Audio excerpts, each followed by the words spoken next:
Le social fait aussi partie des activités qu'il mène au quotidien, lui qui y consacre 15% de ses revenus. Premier docteur en droit de la région de la Damawa, le fils de Gassangel, que je m'en vais vous présenter en success story, est également un juriste hors pair, mais aussi un agriculteur de talent. Son nom, le docteur Ousmane Sadio, l'un des rares spécialistes que compte l'Afrique en arbitrage d'entreprise. Son portrait et son parcours inédit sont à retrouver dans cette success story du magazine Carrière.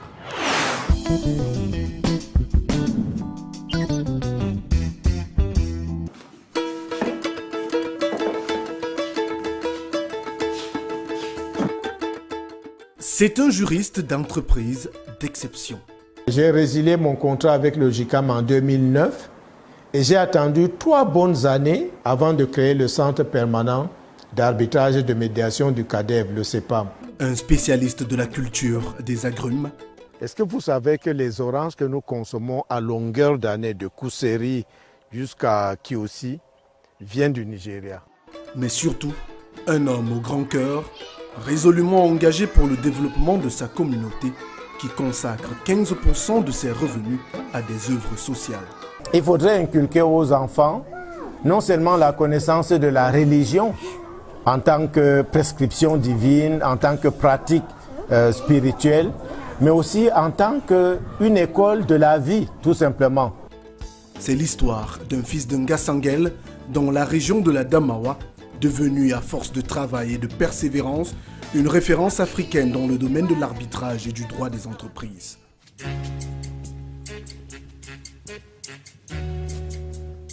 Voici le portrait, la success story du docteur Sadio Ousmane.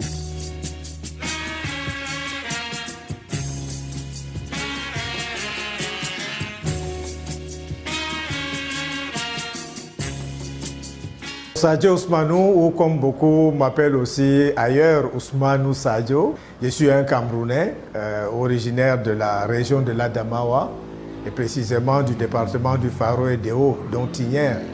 Je suis originaire de l'ethnie Peul et fier de l'être, comme tout Peul d'ailleurs. J'ai le poulac dans le sang, mais aussi le sang chaud qu'on nous connaît.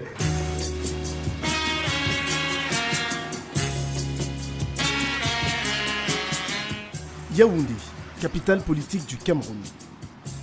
Nous avons rendez-vous ce matin avec l'un des plus grands spécialistes africains du droit d'entreprise.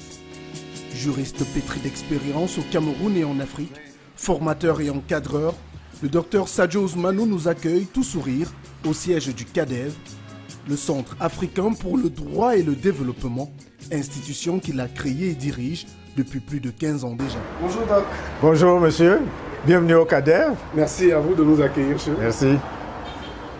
Le CADEV est un organisme à but non lucratif, mais qui s'est mué par la suite en cabinet d'expertise, qui a pour vocation de développer la fonction juridique en entreprise et auprès des administrations, en considérant que la fonction juridique, au lieu d'être une simple fonction support, doit être une fonction d'accompagnement de la stratégie de l'entreprise.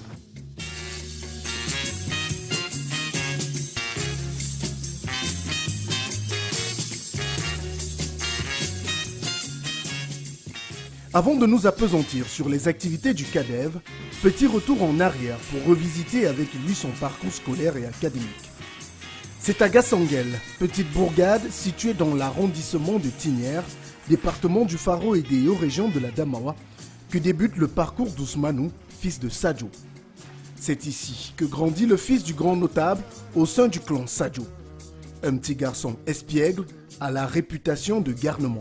Mon enfance aura été une belle période, une belle séquence de ma vie, faite d'innocence, faite de joie, faite de liens de famille, l'encadrement familial et où j'étais dans la fratrie, si j'ai pu dire, parce que nous étions dans notre clan des Sadio, qui est le nom de mon feu père, dont mon grand-père était d'ailleurs le leader parce qu'il était chef traditionnel Et de ce fait, mon père était un notable, d'ailleurs très, très reconnu. Maman accompagnait papa dans ses activités, si j'ai pu dire.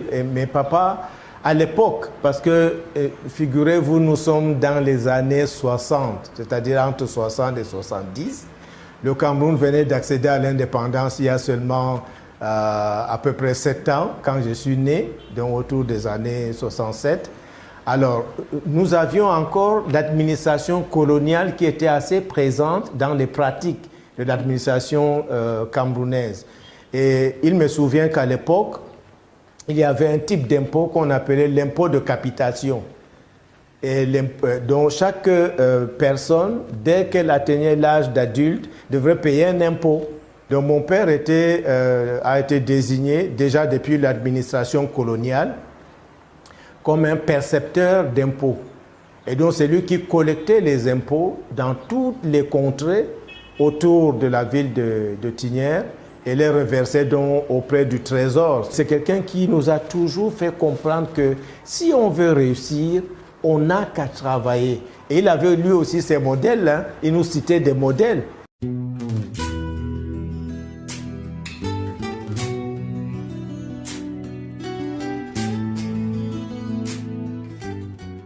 Éduqué dans la pure tradition islamo-peul, Ousmanou commence par l'école coranique du village avant de découvrir à 7 ans l'école du Blanc. À Gassangel à l'époque, cette école a une singularité qui donne une part de charme au parcours du docteur Sadio. Ici, les cours se font en Fulfulde, la langue locale. Moi, j'ai fait mes études primaires, toute la première partie des études primaires jusqu'aux cours élémentaires 2 en Fulfulde. C'est-à-dire le maître qui venait en classe nous enseignait tout en Fulfulde, y compris le français. Si bien que quand j'arrive par la suite aux cours élémentaires, aux cours moyens 1, à Tignières, dans la grande ville, disons, je ne pouvais m'exprimer en français pendant tout au moins les premiers mois, les premières semaines de ma scolarité, alors que j'étais au CM1. Africa.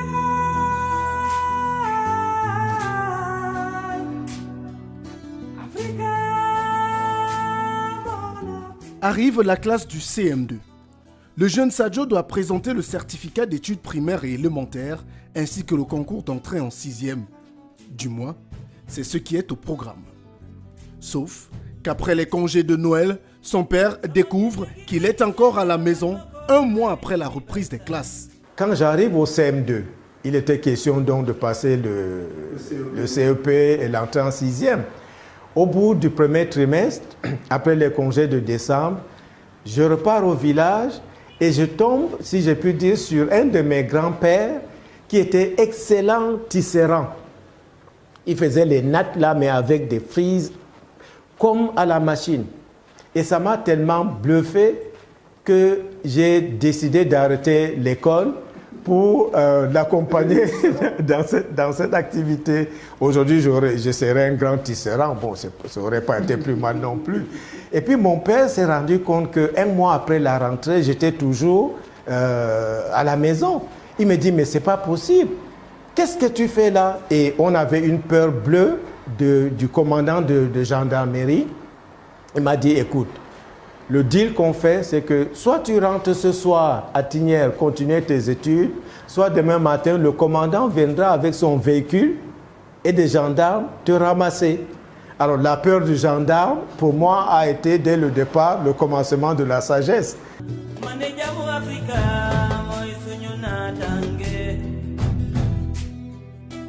Sadio décroche avec brio son CEPE et le concours d'entrée en 6e. Ayant été classé parmi les 3 meilleurs de son arrondissement, il est donc admis au lycée de Ngaoundéré, alors chef-lieu du département de la Damawa, dans l'ancienne grande province du Nord. À la fin de l'année donc, je reçois mon tout premier prix, parce que j'étais le 2e général de toutes les 6e. Je reçois un roman, je m'en souviens encore, de Guy de Maupassant, intitulé « Une vie ». j'avoue que ça m'a tellement marqué, j'ai tellement pratiqué ce livre.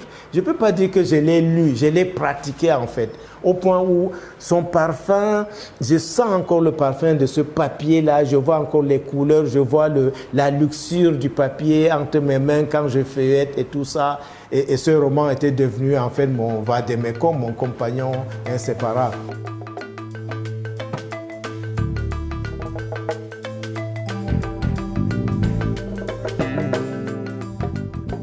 Toujours parmi les meilleurs de sa classe, Sadio Ousmane est en terminale lorsque survient un événement qui va s'avérer déterminant pour sa vie et sa carrière.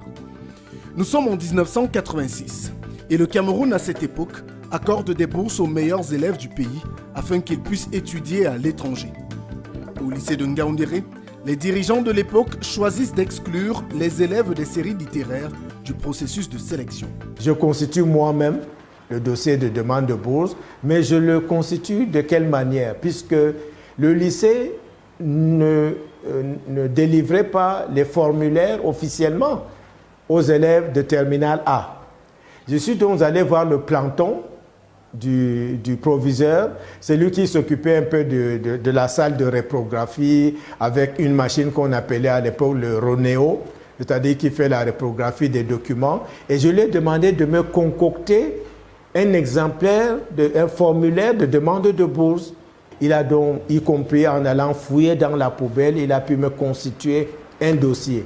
Je l'ai rempli, mais maintenant, la prochaine difficulté, c'est de pouvoir faire acheminer ça à la délégation départementale. Je suis allé moi-même, je me revois un mardi à 17h, j'arrive à la délégation, on me dit, le délégué n'est pas là, il est à Yaoundé.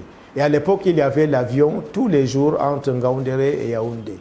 Il rentre à 17h, il me voit assis à la véranda de son bureau. Il me dit, oui, mais on ne dort pas ici, on n'est pas... Il pensait que j'étais un enfant de la rue.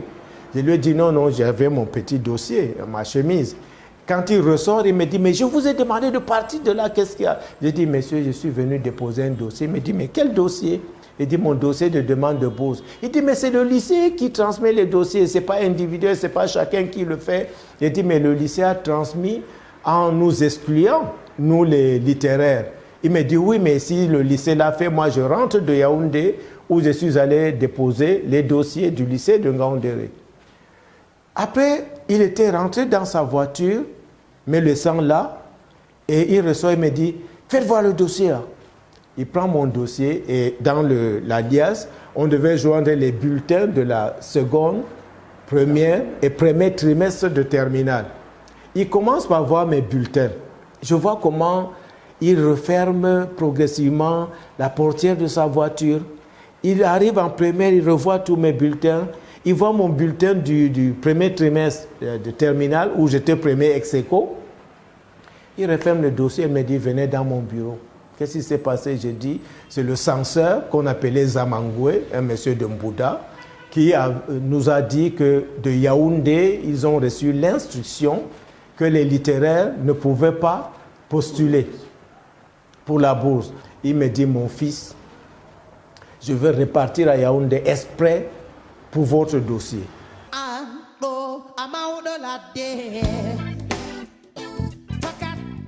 Comme une réponse de la Providence, en fin d'année, Sadio Ousmane décroche la bourse pour aller étudier le droit en France. Les événements s'enchaînent à une très grande vitesse pour le jeune homme qui n'a pas le temps de célébrer son bac et sa bourse en famille. Il quitte le Cameroun pour Paris sans pouvoir dire au revoir à son papa. Quand il a appris, je n'étais pas là parce que on m'a dit que j'étais attendu à Ngaoundéré. Je suis parti. Je ne savais pas que j'avais la bourse. J'avais un camarade donc, qui vendait le Cameroun Tribune dans la rue. On faisait l'athlétisme ensemble quand on était au lycée. Il me vend un numéro. C'est là que je me rends compte que j'ai la bourse pour faire des études en droit, un DEC en droit, en vue tourisme en France. À l'époque, il n'y avait pas de téléphone. J'envoie un courrier d'Arda par une voiture qui rentrait à Tignières pour informer mon père que je venais d'avoir la bourse et qu'il fallait que, instamment, que j'aille à Yaoundé pour les procédures. Donc c'est ainsi que je suis parti à la limite de Tignières sans dire au revoir à mon père. Et le jour où je dis au revoir à mon père, c'est quand je l'appelle de France. Papa, me voici, c'est moi qui te parle. Je ne suis plus à Yaoundé, je suis arrivé à Yaoundé, je n'ai eu à passer que 3 jours. Et là, je suis en France. Mon père a éclaté en sanglots. Il s'est mis à pleurer comme un gamin. Mais il pleurait en même temps d'émotion, en même temps de joie, de fierté, et puis quand même aussi du fait qu'il n'a pas pu me dire au revoir dans de bonnes conditions.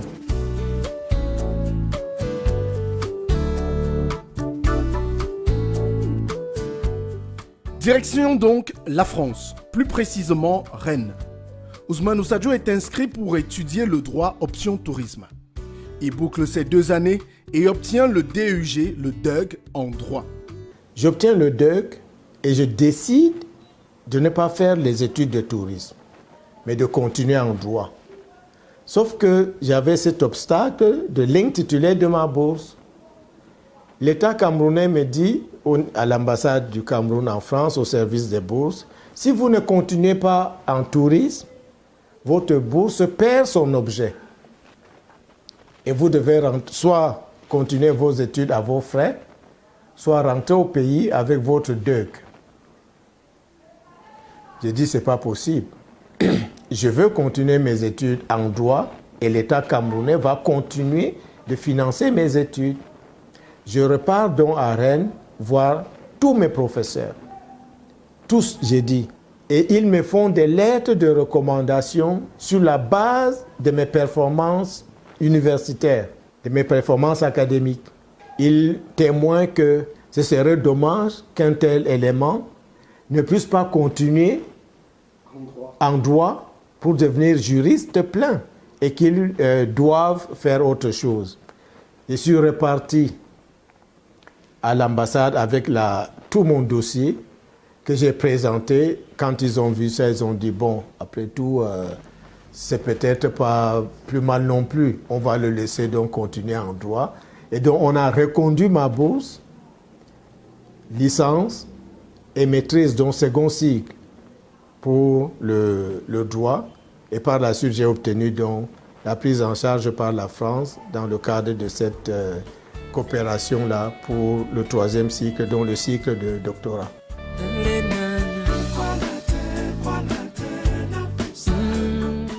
Pendant son séjour en France, loin de se contenter de sa bourse qui est pour le moins consistante, Sadio Ousmanou multiplie les petits boulots.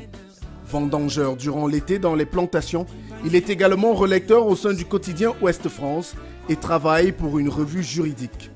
En outre, il est dès son inscription en thèse recruté comme ATER, attaché de recherche chargé des travaux dirigés au sein de l'université de Rennes. J'ai commencé ma vie professionnelle en France. Au-delà des petits jobs que je faisais, j'ai été pendant 4 ans attaché temporaire d'enseignement et de recherche, ce qu'on appelle ATER là-bas. C'est un contrat d'enseignant assistant. Donc j'étais assistant chargé de travaux dirigés pendant mes années de thèse. Et à l'université de Rennes, comment ça se passe? Quand vous terminez le 2A, à l'époque c'était le 2A, pas le Master 2, on prenait les 3 premiers du 2A qui s'inscrivaient en thèse et on les mettait tout de suite dans le bain de l'enseignement. Et donc, je termine mon 2A étant 3e de ma promotion. Et on me dit, si vous comptez rester en France et si vous comptez continuer en thèse, on va d'office vous attribuer un contrat d'ATER.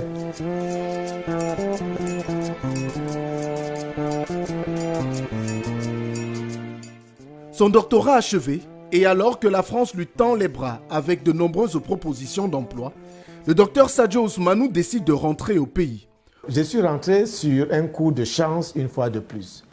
Je suis à la bibliothèque. Un soir, je rentre dans ma cité. J'avais mon téléphone qui avait un répondeur. Donc, j'ai enclenché le répondeur en sortant, ce que je faisais tout le temps. Quand je rentre, je mets le répondeur pour écouter les messages qu'on m'a laissés, les appels manqués avec des messages. J'ai donc quelqu'un dont je reconnais la voix tout de suite comme étant un ancien camarade de maîtrise de la première année jusqu'en maîtrise, qui était à Libreville, dans un cabinet français qu'on appelle Pricewaterhouse, et qui était là pour faire son service militaire en entreprise.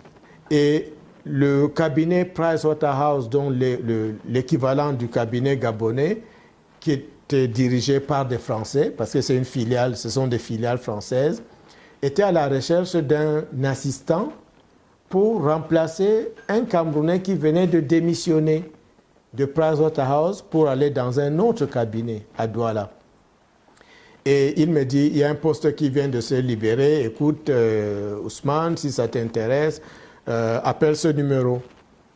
J'appelle le numéro et je tombe sur l'associé du cabinet Pricewaterhouse qui gérait le bureau de Douala et de Libreville et qui me fait l'offre, si ça m'intéressait, de rentrer à Douala, mais après un passage de 6 mois à Paris pour m'acclimater, pour m'imprégner, pour donc commencer ma carrière comme conseil juridique chez Pricewaterhouse.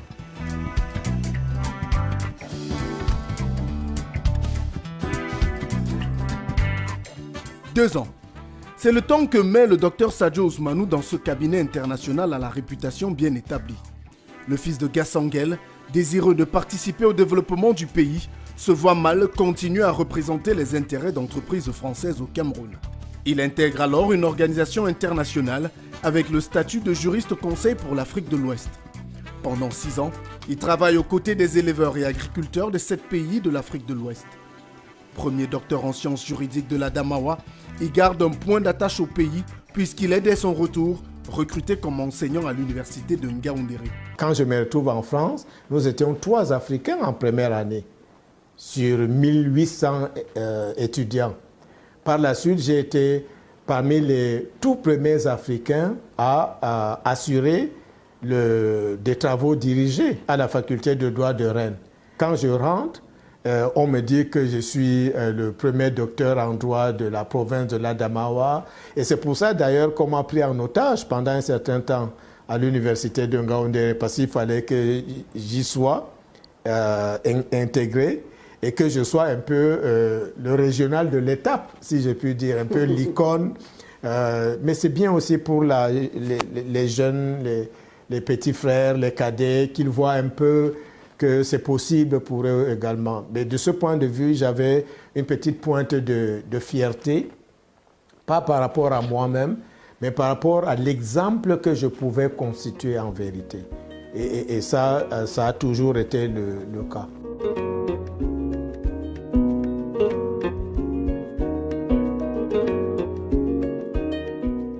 Retour au Cameroun pour une nouvelle mission.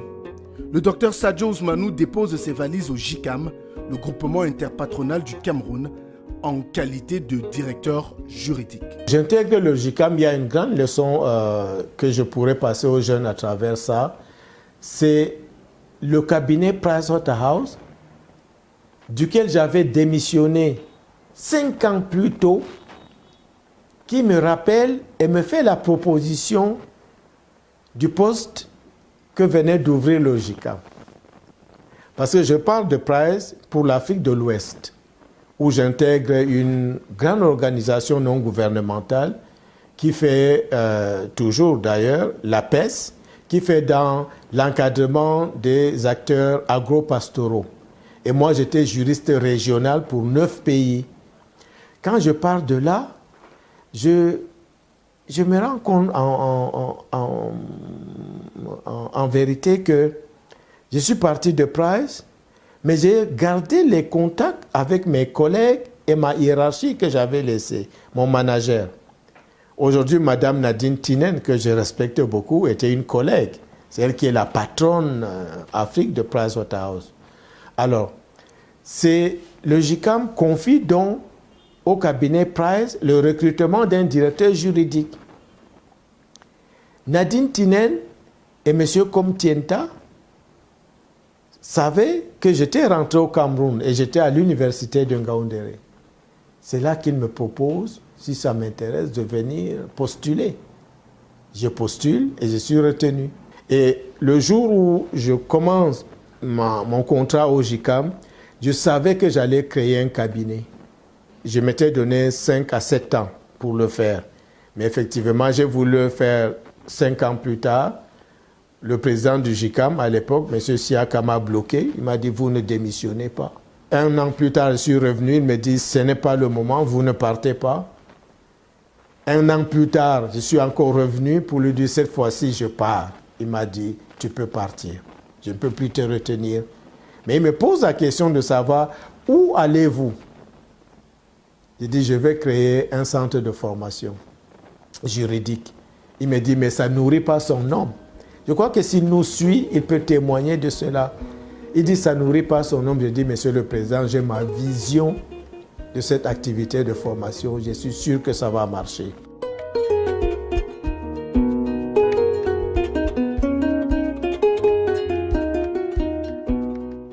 Conscient qu'il ne peut plus le retenir, le président André Siaka va alors poser un acte fort en donnant au CADEV son premier contrat de prestataire de service. La mission, continuer à gérer la chambre d'arbitrage et de médiation du JICAM. Un contrat d'1 an, renouvelable 2 fois, que le docteur Sadio Ousmanou va résilier après sa première année.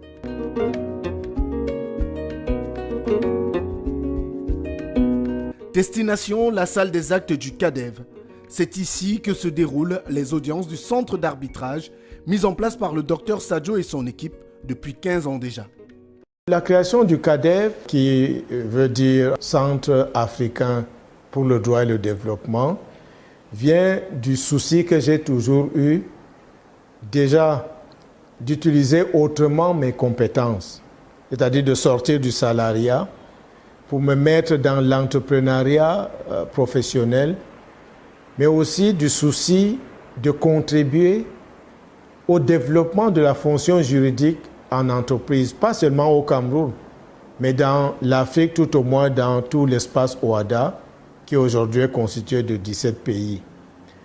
J'avais constaté une chose, notamment après mon passage au JICAM, que les juristes d'entreprise, c'est-à-dire ceux qui sont salariés dans les entreprises, étaient un peu épars et ils n'avaient aucune organisation qui pouvait leur permettre de se retrouver, dans laquelle ils pouvaient se reconnaître et qui devait adresser uniquement les problématiques du développement des compétences des juristes. Parce que quand vous voyez, les avocats ont les barreaux, les notaires ont les chambres de notaires, les huissiers ont les chambres d'huissiers, mais les juristes d'entreprise n'ont pas une organisation fêtière, d'autant plus qu'ils sont que des salariés, chacun le nez dans le guidon par rapport à son entreprise et à son activité professionnelle quotidienne.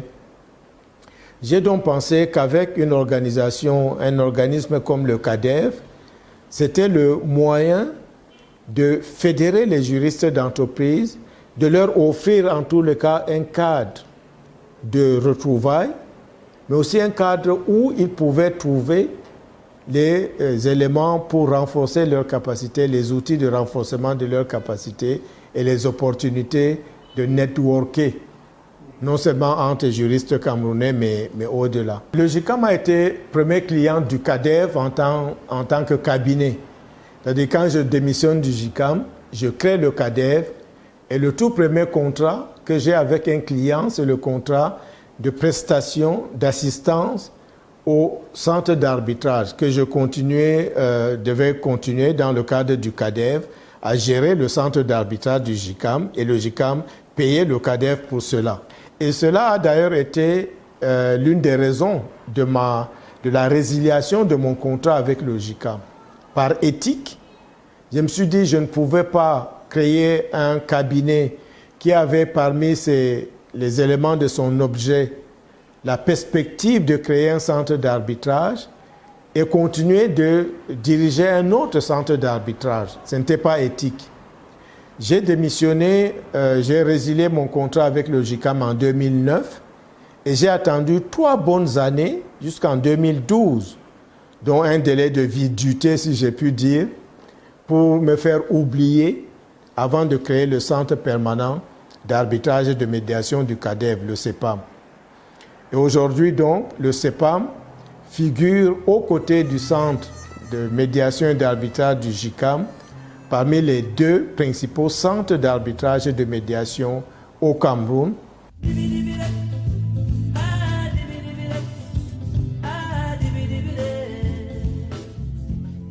La mise sur pied de ce centre permet au docteur Sadio de se positionner comme une référence dans l'arbitrage au Cameroun et même en Afrique. À date, son expertise a été sollicitée pour la mise sur pied de 4 autres centres d'arbitrage et de médiation sur le continent, à Pointe-Noire et Brazzaville au Congo, au Cap-Vert et à Sao Tomé et Principe. Une expertise pour le moins rare que le fils de Gassanguel n'hésite pas à mettre au service des autres. Créer et développer un centre d'arbitrage est une activité trop technique, trop délicate, parce que vous êtes un tribunal. Juger est une mission toujours très délicate parce que les enjeux sont financiers, sont humains et même sociaux. On dit que l'arbitrage est rapide, l'arbitrage est confidentiel, l'arbitrage vise la qualité de la justice et tout, la bonne administration, et c'est vrai. Mais elle a aussi les défauts de ces qualités.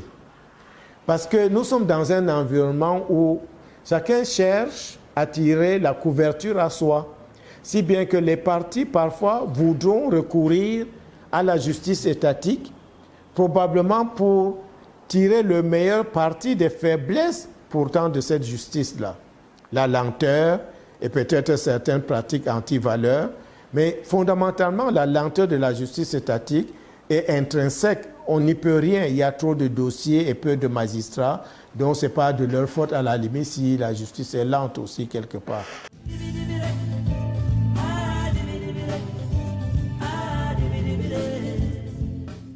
Outre le centre d'arbitrage, le CADEV, dans sa mission et sa vision première, reste un centre de formation de référence pour les praticiens du droit et pour les jeunes juristes du pays. Nous sommes le seul organisme, même au Cameroun, quand vous regardez un peu les cabinets juridiques, qui ait la formation comme cœur de métier. Et c'est un choix dès le départ. Je vous ai dit que notre vocation, c'est de développer la fonction juridique. On ne peut développer que par la formation. Alors, ceux qui sont visés par nos formations, c'est d'abord les jeunes diplômés sortis des universités qui ont vraiment besoin d'une prise en main afin de les accompagner en vue de s'insérer dans le monde du travail. Mais c'est aussi ceux qui ont eu la chance ou le talent, si j'ai pu dire, d'être recrutés et qui sont en première expérience et qui voudraient donc rapidement gagner en employabilité. Ils viennent donc ici pour booster leur capacité et acquérir des savoir-faire, les outils qui sont donnés par des experts aguerris. Et voilà donc les deux. Maintenant, il y a une troisième catégorie. Ce sont des professionnels du droit qui sont des praticiens, soit des avocats, soit des magistrats, soit des notaires, soit des huissiers de justice, qui cherchent à rajouter une corde à leur arc. Je suis déjà avocat, je suis magistrat, donc je n'ai plus trop de soucis. Mais je me dis que je pourrais, par exemple, exercer comme arbitre ou comme médiateur. Et comme l'exercice de l'activité d'arbitre et de médiateur ou de médiateur est libre, en tant qu'avocat, je viens donc apprendre l'art de l'arbitrage. Ce que le taux emploi m'a appris ou l'entrepreneuriat m'a appris, c'est d'abord le bonheur de la liberté d'entreprendre. C'est-à-dire cette liberté qu'on a de prendre une feuille blanche, comme celle-là, et de dire, je veux la remplir, mais c'est à moi de la remplir ou de la laisser blanche. Mais quand on la remplit, après on se dit, je vais sur le terrain et je vais l'exécuter. Je vais exécuter toutes les tâches qui s'y trouvent, tous les projets qui s'y trouvent, et à la fin, quand on fait le bilan, on sent qu'on a produit, on a été productif. Ça, c'est une chose qui, à mon avis, ça ne s'achète pas. La deuxième chose, c'est le bonheur de ne pas être salarié. Parce que j'ai dit toujours à mes amis, en rigolant, mais je suis très sérieux, quelqu'un qui commence sa carrière étant salarié et à qui un jour on fait la fête dans une organisation pour dire départ à la retraite, on fait la fête pour lui, c'est un échec. il y a un moment où l'on doit se détacher pour créer plus de valeur, pour partager davantage ce qu'on aura accumulé, cristallisé comme expérience et étendre cela dans l'environnement et créer plus d'impact.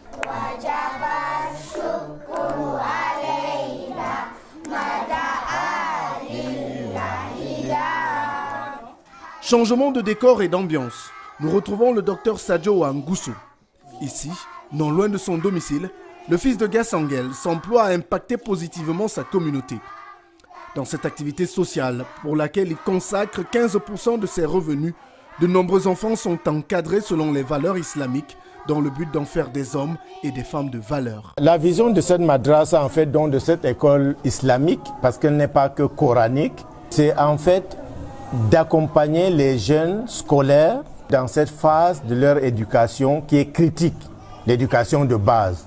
Parce qu'en vérité, s'ils loupent cette phase-là, en termes d'éducation spirituelle, de valeurs morales, ils n'auront plus l'occasion de pouvoir apprendre ces valeurs-là. L'autre élément, c'est aussi de dire qu'il faudrait inculquer aux enfants non seulement la connaissance de la religion en tant que prescription divine, en tant que pratique spirituelle, mais aussi en tant qu'une école de la vie, tout simplement. Un dévouement pour la communauté qui peut amener à s'interroger sur les prétentions politiques du promoteur. Si j'avais voulu faire la politique, je l'aurais fait, mais vraiment autrement. Et je l'aurais fait depuis longtemps, c'est-à-dire la politique politicienne, partisane et tout. Je ne fais pas cette forme de politique parce que j'estime qu'il y a plusieurs façons de faire la politique. Faire la politique, c'est s'occuper des affaires de la cité. Ce que nous faisons aujourd'hui en grandissant ces enfants-là au plan spirituel, au plan de leur armement moral, au plan de leur éveil en termes de talent et puis de la vision de la vie, c'est une façon de faire la politique. Et puis la politique politicienne, je ne la fais pas, mais je sais que la République a une mémoire. Si la République me cherche, elle saura où me trouver.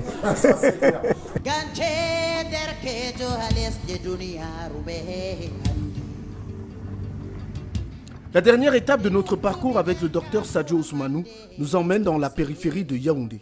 Nous sommes en Kolfoulou, dans l'arrondissement de Soa. Ici, nous découvrons un autre visage de cet homme à la barbichette blanchie par le temps. Ici, c'est le domaine Don Ousmane. Oui. Pourquoi Don Ousmane? Don Ousmane parce que c'est un domaine agricole, un peu dans la tradition des haciendas espagnoles, sud-américaines, portugaises. Don Atibanez, Don Fernandez, ça c'est Don Ousmane. J'ai pensé que les agrumes aujourd'hui au Cameroun, nous ne sommes pas autosuffisants, pas du tout alors. Il n'y a aucun fruit sur lequel, parmi les agrumes en tout cas, que ce soit le citron, la mandarine ou l'orange, par rapport auquel le Cameroun est autosuffisant. On importe tout. Nous importons tout, soit d'Afrique du Sud, soit du Maroc, soit de la France, soit même du Nigeria. Est-ce que vous savez que les oranges que nous consommons à longueur d'année, de Kuseri jusqu'à Kiosi, viennent du Nigeria? Vous voyez ces fruits-là? Vous voyez comment? Ça c'est une orange. C'est une orange. On l'appelle la rayée du Brésil. Il y en a aussi en citron. Voilà, je vous montre le meilleur. Ah, le meilleur, c'est ma préférée dans les citrons. Oui. Dans les citrons. Vous voyez, il produit en bouquet. Regardez comment une seule branche ici a, 1, 2, 3, 4, 5, 6, 7, 8 fruits. Ici, vous voyez, c'est des bouquets. Ça produit comme ça, toujours en bouquet. Et le fruit est d'un parfum incroyable. Ça, c'est un pied d'une mandarine spéciale qu'on appelle kumkat. Alors, sa particularité, c'est de pouvoir être consommée entière. Donc, ça a plein dents, tout. C'est un peu acidulé, un peu... Et la peau revient avec un petit goût. goût. Un petit goût, un arrière-goût, un peu comme l'arrière-goût de Bitacola, mais moins fort. Juriste de talent, Homme au grand cœur et surtout agriculteur ambitieux, le docteur Ousmane Sadio est un exemple de réussite par le travail et la détermination. Des valeurs qu'il a apprises chez son papa, lui dont les prières ne cessent de l'accompagner. Je lui dirais que ces prières continuent de m'accompagner. C'est vraiment le maître mot parce que ce qu'il me disait tout le temps, c'était que fais tout ce que tu fais là, mais sache que mes prières t'accompagnent matin et soir.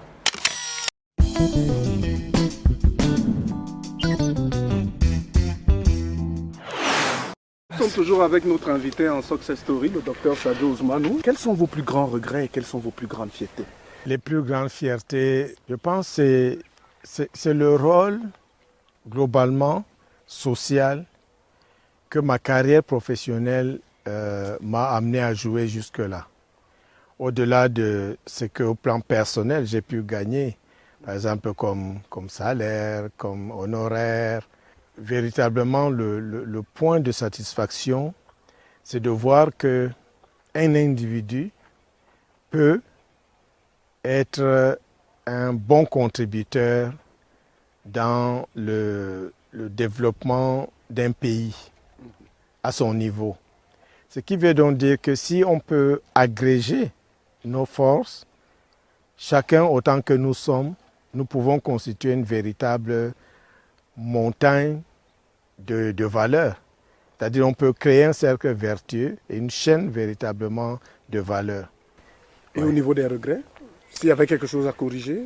Tout n'a pas été parfait, mais je pense que s'il fallait reprendre certaines choses, je les aurais repris dans un timing différent. Par exemple, je me serais mis un peu plus tôt en entrepreneuriat. C'est-à-dire, j'aurais quitté le salariat un peu plus tôt. Autre chose, j'aurais fait, je pense, je me serais lancé dans l'agriculture un peu plus tôt. À la limite, 10 ans plus tôt. Tel que j'aurais été en mesure d'arrêter ma carrière à 50 ans. Si j'avais commencé à 40 ans, à 10 ans plus tard, tous mes arbres seraient en production. Et je pense que si j'avais des hectares en production bien entretenus, j'aurais arrêté ma carrière facilement et sans vraiment... sans regret à 50 ans pour vivre de ce qui sera déjà en production et puis vivre en harmonie avec cet environnement qui est exceptionnel. S'il y avait un conseil pratique pour la jeunesse, qu'est-ce qu'il faut pour réussir une carrière professionnelle? Alors, ce qu'il faut pour réussir une carrière professionnelle, je pense, c'est deux choses essentiellement.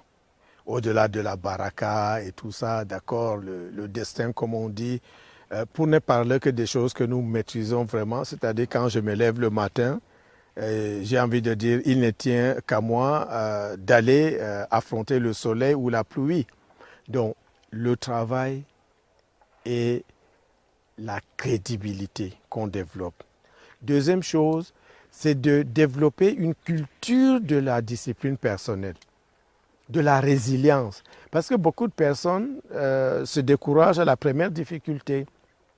Et beaucoup de personnes se contentent aussi des lieux communs, des imitations. C'est-à-dire, on a vu un tel le faire, ça semble lui avoir réussi, on va le faire. Sinon, moi, j'aurais fait l'ENAM, étant originaire de l'Adamawa, comme tous mes frères, tous mes oncles, qui, dès la naissance, n'ont en perspective que de faire les concours administratifs ou l'armée. J'ai dit non. Merci beaucoup, docteur, de nous avoir permis de faire cette incursion-là dans votre vie, dans votre parcours professionnel. Qu'est-ce qu'on peut vous souhaiter? Beaucoup de santé, parce que ça, c'est la première richesse. Beaucoup de bonheur en famille, parce que j'aime beaucoup ma famille, ma petite famille. Et puis bon, de partager mes mandarines et mes oranges avec vous. Ce sera avec plaisir. C'est quelque chose que je souhaite que Dieu m'accorde de longue vie pour que mes fruits puissent être consommés au-delà de Yaoundé, au-delà du Cameroun. Au-delà du Cameroun. Oui, oui, tout à fait.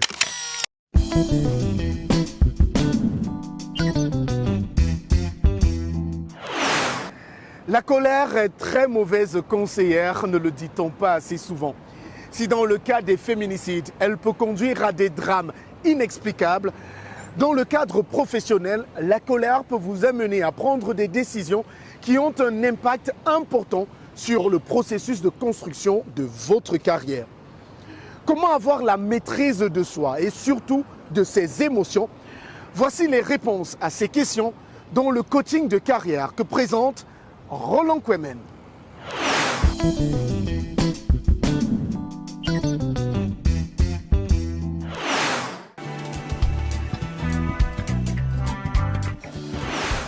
Chers leaders, salut!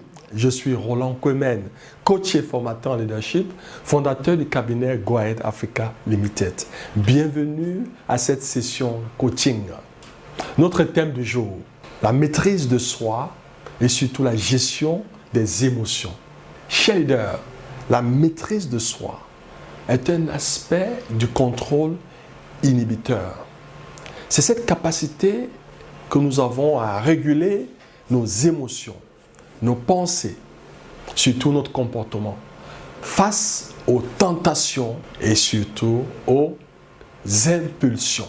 La gestion des émotions peut être définie comme un processus par lequel toute personne modifie l'expérience et l'expression émotionnelle, ainsi que les situations qui suscitent de telles émotions, afin d'améliorer le bien-être ou de mieux répondre aux exigences de notre environnement. Comment avoir une bonne maîtrise de soi en 5 étapes? En 1, il est important d'éviter d'être impulsif. En 2, nous devons aligner nos objectifs avec nos valeurs, le fameux principe de l'alignement. En 3, nous devons nous forger une image positive de nous-mêmes. En 4, il est important de se focaliser sur ce qui améliore notre humeur au quotidien. Qu'est-ce qui nous fait plaisir? En 5, il faut éviter les comportements refuges, dont la passivité, l'agressivité, voire la manipulation. À présent, chers leaders, comment est-ce que vous faites pour gérer vos émotions afin de ne plus les subir? Voici comment gérer ces émotions en 5 étapes. Surtout, ça nous permettra, si on maîtrise ces étapes, à être proactif. En 1, il faut contrôler votre respiration. En 2, il faut faire la marche, surtout dans un environnement sain. En 3, il faut pratiquer l'autosuggestion. En 4, il est important de pouvoir anticiper sur vos émotions, surtout des émotions positives. En 5, il faut utiliser vos expériences passées pour vous libérer. Et en 6, il faut développer la confiance en soi, un thème qui a été déjà développé dans l'une de nos sessions. Chers leaders, je voudrais, pour sortir, partager avec vous ce proverbe africain. Le vrai bonheur ne dépend d'aucun être, d'aucun objet extérieur. Il ne dépend que de nous-mêmes. Nous sommes arrivés au thème de notre session de ce jour. À titre de rappel, les leaders d'impact sont des apprenants. S'ils cessent d'apprendre, ils cessent de performer. Pas de performance, pas de progrès. Madame, Monsieur, c'est ici que s'achève cette édition de Carrière. Permettez-moi, avant de vous souhaiter de nous retrouver dans un mois pour une autre édition, de vous présenter les vœux de l'ensemble de l'équipe de production du magazine pour cette nouvelle année 2024. Santé, prospérité, amour et plein épanouissement dans vos différentes entreprises sont les vœux que nous formulons pour vous. Carrière revient dans un mois sur votre petit écran avec le même plaisir. D'ici là, bonsoir.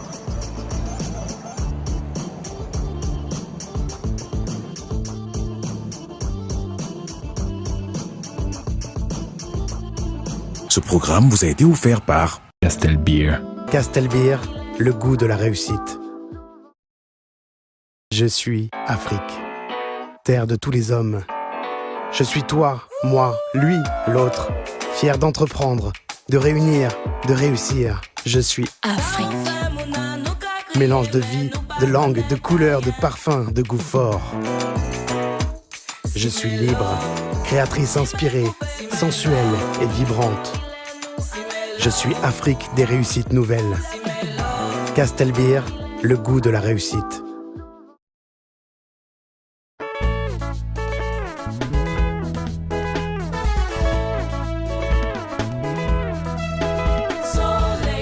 Désormais tout près de chez vous. Solex. Expédition des plis et colis. Solex. Quel que soit l'endroit où vous êtes. Solex. Des points relais Solex partout, partout. Solex. Des équipements flambant neufs. Solex. Vous apporte la joie de vivre. Solex. Et pas des voitures à chaque instant. Solex. Appelez et Solex vient à vous. Solex. Déménagement et transport de marchandises. Solex. Le TGV de l'expédition. Solex. Solex, le TGV de l'expédition.